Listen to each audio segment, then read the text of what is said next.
ವಸ್ತುನಿಷ್ಠತೆ, ವಿಶ್ವಾಸಾರ್ಹತೆ, ನಿಖರತೆಗಾಗಿ ನೋಡ್ತಾ ಇರಿ ನ್ಯೂಸ್ ಪುತ್ತೂರು, ಜನಮನದ ಪ್ರತಿಧ್ವನಿ. ಶುಭ ಸಂಜೆ. ನಾನು ಶ್ರೀಮಾ. ಇಂದಿನ ಮುಖ್ಯಾಂಶಗಳು. ಇಂದು ಸಂಜೆ ಮುಳಿಯಾ ಗೋಲ್ಡ್ ಅಂಡ್ ಡೈಮಂಡ್ಸ್ನಲ್ಲಿ ಸಂಗೀತ ರಸಮಂಜರಿ ಕಾರ್ಯಕ್ರಮ. ಮುಳಿಯಾದ ನೂತನ ನವೀಕೃತ ವಿಸ್ತೃತ ಆಭರಣ ಮಳಿಗೆಯ ಪ್ರಾರಂಭೋತ್ಸವದ ಹಿನ್ನೆಲೆಯಲ್ಲಿ ಮುಂದುವರಿದ ಭಾಗವಾಗಿ ಇಂದು ಸಂಜೆ 6:30ಕ್ಕೆ ಜಿ ಸರಿಗಮಪ ಖ್ಯಾತಿ ಕಲಾವಿದರಿಂದ ಮಧುರ ನೆನಪುಗಳಿಗೆ ನಾದಸ್ಪರ್ಶ ನೀಡಲಿರುವ ರಸಮಂಜರಿ ಕಾರ್ಯಕ್ರಮ ಆಯೋಜಿಸಲಾಗಿದೆ. ಸಂಗೀತ ಪ್ರಿಯರು ಈ ವಿಶೇಷ ಸಂಗೀತ ಸಂಚಿಕೆ ಬಂದು ಸಂತೋಷದಿಂದ ಭಾಗವಹಿಸಬೇಕು ಎಂದು ಪತ್ರಿಕಾ ಪ್ರಕಟಣೆ ತಿಳಿಸಿದೆ. ಕಾಶ್ಮೀರದ ಪಹಲ್ಗಾಮ್ನಲ್ಲಿ ಹಿಂದೂ ಪ್ರವಾಸಿಗರ ಮೇಲೆ ದಾಳಿ. ಪುತ್ತೂರಿನಲ್ಲಿ ವಿಶ್ವ ಹಿಂದೂ ಪರಿಷತ್ ಬಜರಂಗ ದಳದಿಂದ ಬೃಹತ್ ಪ್ರತಿಭಟನಾ ಸಭೆ.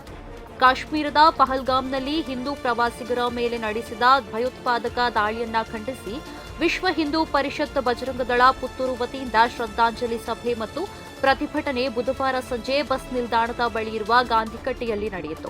ಪ್ರತಿಭಟನಾ ಸಭೆಯ ಮೊದಲು ನಗರದ ದರ್ಬೆ ವೃತ್ತದಿಂದ ದೊಂದಿಯೊಂದಿಗೆ ಬೃಹತ್ ಕಾಲ್ನಡಿಗೆ ಜಾಥಾ ಗಾಂಧಿಕಟ್ಟೆ ತನಕ ನಡೆಯಿತು. ಅಲ್ಲಿ ಭಯೋತ್ಪಾದಕ ದಾಳಿಯನ್ನ ಖಂಡಿಸಿ ಹುತಾತ್ಮರಾದವರಿಗೆ ಶ್ರದ್ಧಾಂಜಲಿ ಸಲ್ಲಿಸಲಾಯಿತು. ಪ್ರತಿಭಟನಾ ಸಭೆಯಲ್ಲಿ ವಿಶ್ವ ಹಿಂದೂ ಪರಿಷತ್ನ ಕರ್ನಾಟಕ ಪ್ರಾಂತೀಯ ಉಪಾಧ್ಯಕ್ಷ ಯುಪೂವಪ್ಪ, ವಿಶ್ವ ಹಿಂದೂ ಪರಿಷತ್ ಪುತ್ತೂರು ಜಿಲ್ಲಾ ಅಧ್ಯಕ್ಷ ಡಾಕ್ಟರ್ ಕೃಷ್ಣ ಪ್ರಸನ್ನ, ಮಾಜಿ ಶಾಸಕ ಸಂಜೀವ ಮಠಂದೂರು, ಹಿಂದೂ ಮುಖಂಡ ಅರುಣ್ ಕುಮಾರ್ ಪುತ್ತಿಲ, ಬಿಜೆಪಿ ಮುಖಂಡರು, ಕಾರ್ಯಕರ್ತರು ಸಹಿತ ಸಹಸ್ರಾರು ಹಿಂದೂಗಳು ಪಾಲ್ಗೊಂಡಿದ್ದರು. ಅಂಬುಲ ತರವಾಡು ಮನೆಯಲ್ಲಿ ನಡೆದ ನಾಗದೇವರ ಧರ್ಮದೈವ ರುದ್ರಚಾಮುಂಡಿ ಮತ್ತು ಪರಿವಾರ ದೈವಗಳ ಪುನಃ ಪ್ರತಿಷ್ಠೆ ಕಾರ್ಯಕ್ರಮ. ಅಂಬುಲ ತರವಾಡು ಮನೆ ಇವರಿಂದ ನಾಗದೇವರ ಧರ್ಮದೈವ ರುದ್ರಚಾಮುಂಡಿ ಮತ್ತು ಪರಿವಾರ ದೈವಗಳ ಪುನಃ ಪ್ರತಿಷ್ಠೆ ಕಾರ್ಯಕ್ರಮ ಏಪ್ರಿಲ್ 20ರಿಂದ ಏಪ್ರಿಲ್ 23ರವರೆಗೆ ನಡೆಯಿತು. ಬಾವಿಗೆ ಬಿದ್ದು ವ್ಯಕ್ತಿಯೋರ್ವ ಆತ್ಮಹತ್ಯೆಗೆ ಶರಣು.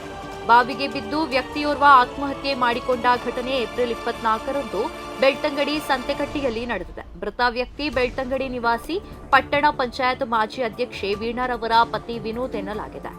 ಆತ್ಮಹತ್ಯೆಗೆ ಕಾರಣ ಇನ್ನಷ್ಟೇ ತಿಳಿದು ಬರಬೇಕಾಗಿದೆ. ಬೆಳ್ತಂಗಡಿ ಪೊಲೀಸರು ಸ್ಥಳಕ್ಕೆ ಆಗಮಿಸಿ ಪರಿಶೀಲನೆಯನ್ನ ನಡೆಸಿದ್ದಾರೆ. ಪ್ರತಿದಿನದ ಸುದ್ದಿಗಳಿಗಾಗಿ ನೋಡ್ತಾ ಇರಿ ನ್ಯೂಸ್ ಪುತ್ತೂರು, ಜನಮನದ ಪ್ರತಿಧ್ವನಿ.